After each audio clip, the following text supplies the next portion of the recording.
చెప్తున్నా నా అభిమానంకి. పుష్ప 1 తగ్గేదేలే అంటే మాత్రం పుష్ప 2 అస్సలు తగ్గేదేలే. साल था 2021। देश कोरोना की कालिब से बाहर निकलने की कोशिश कर रहा था। किसी की नौकरी गई थी तो किसी का सपना टूटा था। हौसला हर बीतते दिन के साथ डूब रहा था और तब पर्दे पर एक मजदूर आया, गंदे कपड़ों में, माथे पर पसीना और आंखों में धकधकती हुई आग। उसने सिर्फ 4 शब्द कहे, झुकेगा नहीं साला, और पूरा देश जैसे मुर्दों में जान पाकर उठ खड़ा हुआ। वह कोई मामूली मजदूर नहीं था, वह था अल्लू अर्जुन। और वो डायलॉग, वो सिर्फ एक फिल्मी जुमला नहीं था, वो हार मान चुकी एक पूरी पीढ़ी की पहली चीख थी।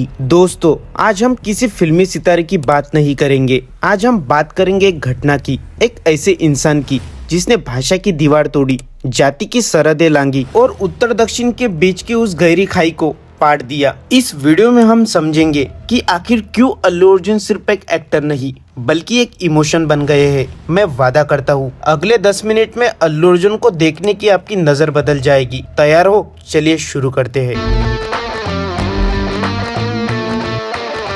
हाय, आई एम अल्लू अर्जुन। भाई पहले कुछ नंबर्स देखो। पुष्पा 2 द रूल दिसंबर 2024 में जब ये फिल्म रिलीज हुई तो इसने इतिहास के पन्ने फाड़ दिए। पहले ही दिन करोड़ों की कमाई, पहले हफ्ते में रिकॉर्ड तोड़ कलेक्शन और पूरी दुनिया में 1800 करोड़ से ज्यादा का कारोबार। लेकिन कहानी इन पैसों में नहीं है, कहानी उन छोटे शहरों की गलियों में है जहां लोग कटकटाती ठंड और घने कोहरे में रात के 2 बजे सिनेमा घरों के बाहर लाइन में खड़े थे। भाई इस देश में लोगों को सुबह उठना जान पर आता है, बट पुष्पा के लिए रात के 2-2 बजे तक लोग लाइन्स में खड़े थे। ब्लॉकबस्टर पुष्पा फायर नहीं, वाइल्ड फायर। उसके बाद पुष्पा हरगिज झुकेगा नहीं साला। यह महज एक फिल्म की सक्सेस नहीं थी, यह एक सामाजिक क्रांति थी। इंडियन सिनेमा में स्टाइल का मतलब क्या था? आलीशान बंगले, डिजाइनर सूट और करोड़ों की घड़ियां, यानी वो चमक जो सिर्फ पैसों से खरीदी जा सकती है। फिर आया वो शख्स जिसने कहा स्टाइल कपड़ों में नहीं, जिस्म की भाषा में है। उसका एक कदम चलना स्टाइल है, कंधे उचकना स्टाइल है, यहाँ तक कि पानी पीना भी एक ट्रेंड बन गया। उसका स्टाइल नकल करने योग्य था, उसे अपनाने के लिए आपको महंगे ब्रांड्स की जरूरत नहीं थी। और जब किसी सुपरस्टार का अंदाज आपको अपना लगने लगे तो आप उसके फैन नहीं रहते, आप उसकी कहानी का हिस्सा बन जाते हो। लोग अक्सर कहते हैं अरे अल्लू परिवार से है, उन्हें क्या कमी थी। लेकिन जरा ठहरिए, क्या आपने कभी सोचा है कि एक बहुत बड़े नाम की छाया में पैदा होने का दर्द क्या होता है? जहां हर रोज आपकी तुलना एक लेजेंड से की जाती है, जहां लोग कहते हैं इसमें वो दम नहीं है। अल्लू अर्जुन ने इन तानों का जवाब चिल्लाकर नहीं बल्कि चुपचाप अपनी मेहनत से दिया। उन्होंने अपनी कमियों को अपनी ताकत बनाया। उन्होंने साबित किया कि विरासत में नाम मिल सकता है लेकिन इज्जत खुद कमानी पड़ती है। बिहार के पावन धरती को मेरा शत शत प्रणाम। आज की ये पीढ़ी जो खुद को हर मोड़ पर साबित करने की जद्दोजहद में लगी है, वो अल्लू अर्जुन के इस साइलेंट स्ट्रगल को पहचानती है। पुष्पा राज कोई किरदार नहीं था, वो उस बच्चे की आवाज थी जो 12वीं में फेल हुआ और घर वालों ने मुंह मोड़ लिया। वो उस बेरोजगार नौजवान का गुस्सा था जिसने 50 जगह रिजेक्शन झेला। वो उस लड़की की हिम्मत थी जिसे समाज ने कहा तुमसे नहीं होगा, बेटा तुमसे ना हो पाएगा।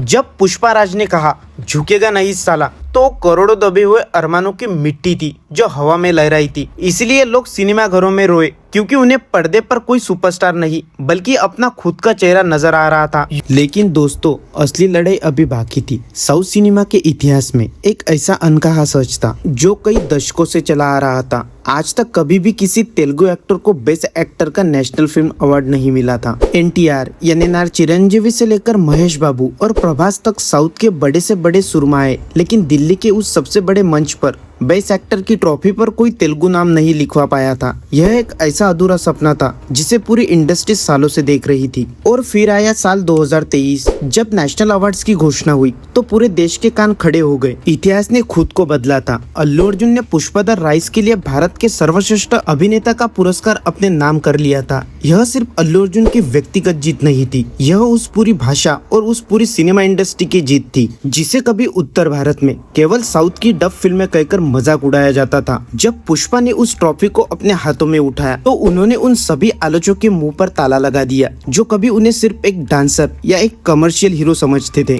अब बात करते एक और खास बात की जिसे मीडिया की चकाचौंध अक्सर छोड़ देती है, वह है उनकी फिल्मों का कल्ट रीवॉच वैल्यू। आपने कभी ध्यान दिया है जब टीवी या यूट्यूब पर अला वैकुंठ पुरुमुलु फिल्म आती है या डीजे मूवी चलती है या सरनाडु मूवी का कोई एक्शन सीन सामने आता है तो हम अपना रिमोट वही छोड़ देते हैं। भले ही हमने वो फिल्म 50 बार देखी हो लेकिन हम उसे फिर से देखते हैं। क्यों? क्योंकि अल्लू अर्जुन के पास एक ऐसी स्क्रीन प्रेजेंस है जो दर्शकों को सम्मोहित कर देती है। उनके विजुअल्स में एक अजीब सा सुकून और मनोरंजन का ऐसा तड़का होता है जो कभी पुराना नहीं होता। आज बॉलीवुड और बड़े बड़े फिल्म मेकर्स इस बात को समझने के लिए लाखों रुपए रिसर्च पर खर्च कर रहे हैं कि आखिर एक लड़का बिना किसी गॉडफादर के, बिना किसी बड़े विवाद के कैसे पूरे देश की स्क्रीन पर राज कर रहा है। इसका सीधा सा जवाब है स्मार्ट स्क्रीन प्ले चॉइस और दर्शकों की नर्व्स पकड़ना। अल्लू अर्जुन को बहुत अच्छे से पता है कि भारत का आम दर्शक थिएटर्स में क्या देखना चाहता है। वो अपनी फिल्मों में सिर्फ मार धाड़ नहीं रखते, वो उसमें एक ऐसा पारिवारिक ड्रामा और एक ऐसा देसीपन घोलते हैं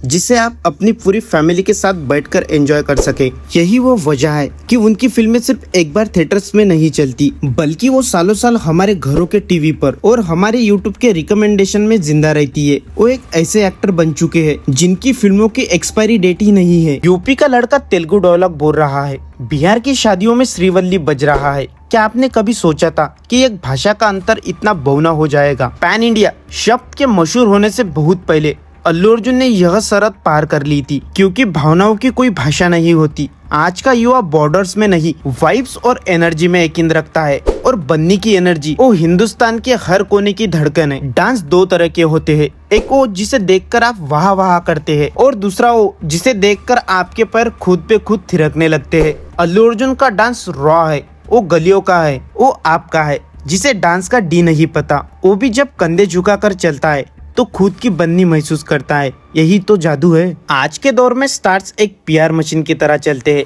लेकिन बन्नी असली है। जब वो मंच पर रोता है तो वो कोई स्क्रिप्ट नहीं होती, जब वो अपने फैंस की आंखों में देखकर उन्हें गले लगता है तो वो कोई दिखावा नहीं होता। यह पीढ़ी जो इंस्टाग्राम के फिल्टर्स देख देख कर बड़ी हुई है वो सच और दिखावे का फर्क जानती है और उसने बन्नी के उस सच को गले लगाया है। तो दोस्तों, अल्लू अर्जुन सिर्फ एक नाम नहीं है, वो एक कहानी है उस लड़के की जिसे कम आंका गया। వచ్చి 2 సంవత్సరాలు అవుతున్నా కూడా మీ ఉత్సాహం ఎక్కడ తగ్గకుండా ఎంతో ప్రేమ చూపిస్తున్న నా అభిమానం నేను ఇస్తాను ఒక చిన్న అప్డేట్ ఇస్తా।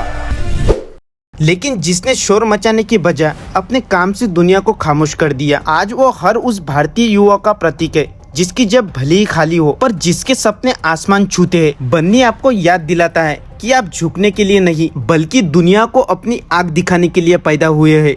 याद रखना, तुम भी पुष्पा हो, तुम भी झुकने के लिए नहीं बने, तुम भी फूल नहीं फायर हो। अगर इस वीडियो ने आपके दिल को छुआ है तो इसे उस दोस्त को शेयर करें जिसे आज थोड़े से हौसले की जरूरत है। कमेंट में बताओ बन्नी का वो कौन सा पल जिसने आपकी जिंदगी बदल दी। मिलते हैं अगले वीडियो में, तब तक झुकना मत। बाय बाय, टाटा, गुड बाय, गया।